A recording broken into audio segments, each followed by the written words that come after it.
रसूल अकरम सल्लल्लाहु अलैहि वसल्लम ने मुस्तकबिल का जब जायजा लिया कि मेरे बाद कोई रसूल कोई नबी नहीं और मेरी शरीयत क़यामत तक जाएगी, और शरीयत के मुख्तलिफ शोबाजात हैं, नमाज रोजे वाली शरीयत भी है, मुआमलात वाली शरीयत है, निज़ाम वाली शरीयत है, तो सबसे पहले किस हिस्से को डैमेज किया जाएगा कि अगर वो डैमेज हो तो फिर सारी डैमेज हो जाएगी माज़अल्लाह। तो मकसद ये था बताने का कि मेरी उम्मत जब मैं खबर दे दूंगा तो फिर उस हिस्से पे तो सारे इकट्ठे होके पहरा दे लेंगे, उधर हमला नहीं करने देंगे जिधर सबसे पहले हमला होना है, तो इस तरह फिर बाकी सारे शोबे भी बच जाएंगे। तो मुस्तदरक लिल हाकिम में हदीस शरीफ है, हमारे आका सल्लल्लाहु अलैहि वसल्लम ने फरमाया लयंतक़िदन्ना और अल इस्लाम उर्वतन उर्वा। उर्वा कहते हैं कड़े को, कुंडा इसको पकड़ के कोई खड़ा हो सके, जिसको पकड़ के डूबने से बच सके, जिसको पकड़ के गिरने से बच सके। तो फरमाया कि इस तरह के बहुत से कड़े अल्लाह ने मेरे दीन में बनाए हैं, उम्मत उनको पकड़ेगी और तूफानों का मुकाबला करेगी, डूबने से बचेगी और सफरे जिंदगी करेगी।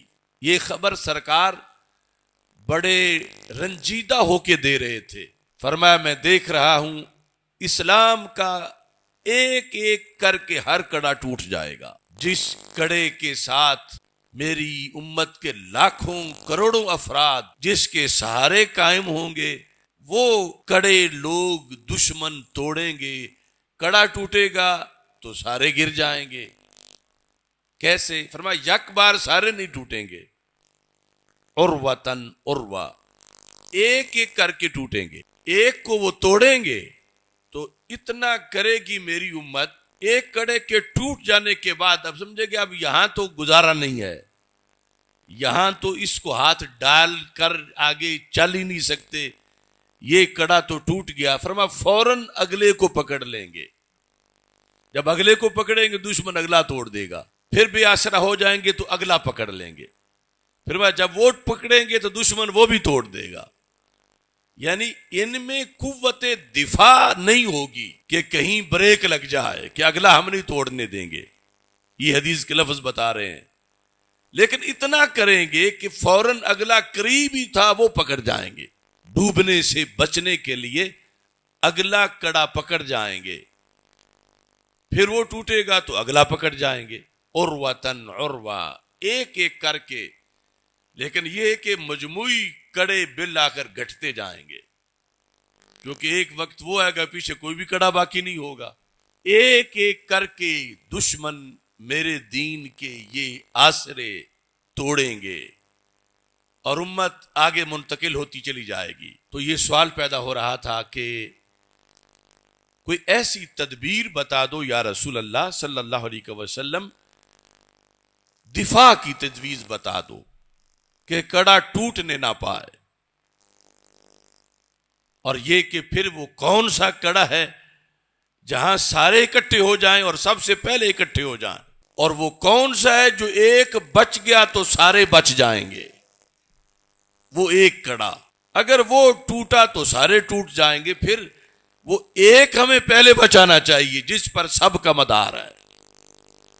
अगर इसका पता चल जाए तो चलो, हर कड़े पर उम्मत पहरा ना भी दे सके, एक पर तो सारे पहरा दे लेंगे।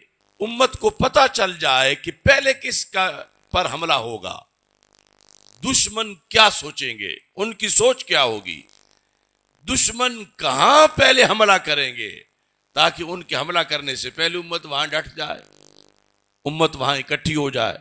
और वो हमला करने आए तो उम्मत उसका तो कम अज कम एक का तो दिफा कर लेगी। एक का हो गया तो उस पर मदार सबका है कि बाकी सब उसकी पीछे हैं। इसकी हिफाजत के बाद फिर किसी कड़े को कोई डर नहीं, सब महफूज रहेंगे। देखो, आपने तो बताने में कोई कसर न छोड़ी। फरमाया अव्वलुहुन्ना नक़दन अल हुक्म व आखिरुहुन्ना अस्सलाह। फरमाया जिन कड़ों के साथ उम्मत मुंसलिक हो के बच सकती है वो बेशुमार हैं। नमाज का है, उसके जरिए बच सकते हैं, रोजे का है, हज का है, ज़कात का है, तबलीग का है, जिहाद का है, बहुत से। लेकिन फरमाया मैं आज बता रहा हूं सबसे पहले दुश्मन का हमला रोजे पे नहीं होगा। इन्हें गुमराह करके रोजे से हटाया जाए कि रोजा कोई ना रखे। सबसे पहला हमला हज पे नहीं होगा कि इन्हें हज से बरगश्ता किया जाए कि हज कोई ना करे। सबसे पहला हमला ज़कात पे नहीं होगा, सबसे पहला हमला नमाज पे नहीं होगा। फरमाया सबसे पहला हमला मेरे निजाम हुकूमत पे होगा। अव्वलहुन्ना नक़दन अल हुक्म, उम्मत से उम्मत का निजाम सबसे पहले छीना जाएगा। इन्हें कहा जाएगा ये तो तुम्हारे काम की चीज ही नहीं, तुम्हारी तो दूसरी चीजें फर्ज हैं, ये कोई फराइज में से फर्ज नहीं, ये तुम्हारे शायाने शान ही नहीं, या जो भी फराड करके उम्मत को बरगश्ता करें। सरकार ने फरमाया मैं तुम्हें पहले बता रहा हूं इससे कभी भी पीछे ना हटना, ये कभी भी गैरों को ना देना, इस पर कोई कंप्रोमाइज ना करना। तुम्हारा निजाम बचेगा तो नमाज बचेगी, निजाम बचेगा तो दीन बचेगा, निजाम बचेगा तो रोजा और ज़कात और हज बचेगा। और फरमाया मैं तुम्हें नमाज का बता दूं, नमाज पर पहला हमला नहीं होगा, नमाज पर सबसे आखिर में हमला होगा। देखो अगर सरकार की इस हदीस पर तवज्जो रहती, अमल रहता, तो फिर निजाम की बहस को फजूल ना समझा जाता, निजाम के दाई की बात की तरफ तवज्जो की जाती, फिर निजाम कभी भी मुसलमान गैरों के सुपुर्द ना करते। कैसे सुपुर्द हुआ कि कभी वो निजाम हजरत फारूक आजम रज़ी अल्लाह तआला अन्हु के पास था, और अब वही निजाम उसी उम्मत में किसके पास है कि जिसका कोई हजरत फारूक आजम की विरासत से कोई ताल्लुक है, या उनके किरदार से, या उनके मंशूर से। वो निजाम जिसके सहारे सारे शोबाजात ने आबाद होना था, उस निजाम के लिहाज से उम्मत को बेखबर बनाया गया। और ये बात सच्ची है, अभी यानी नमाज के बारे में तकरीर कर लेने पर दाद मिल जाएगी, मगर निजाम के बारे में तकरीर होगी तो मोहल्ले का काउंसलर भी कहेगा ये क्यों तकरीर हुई। छोटे छोटे चौधरी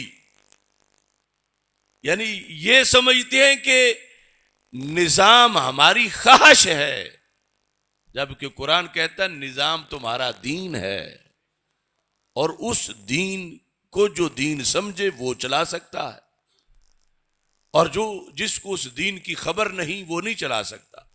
इसका यह मतलब नहीं कि नमाज की जरूरत नहीं, नमाज फराइज में से अहम फर्ज है, जरूरत है, पाबंदी है, सब कुछ है। लेकिन सरकार ने एक सूरत वाक़या पेश की थी 14 सदियां पहले, और हमने आज अपनी आंखों से देख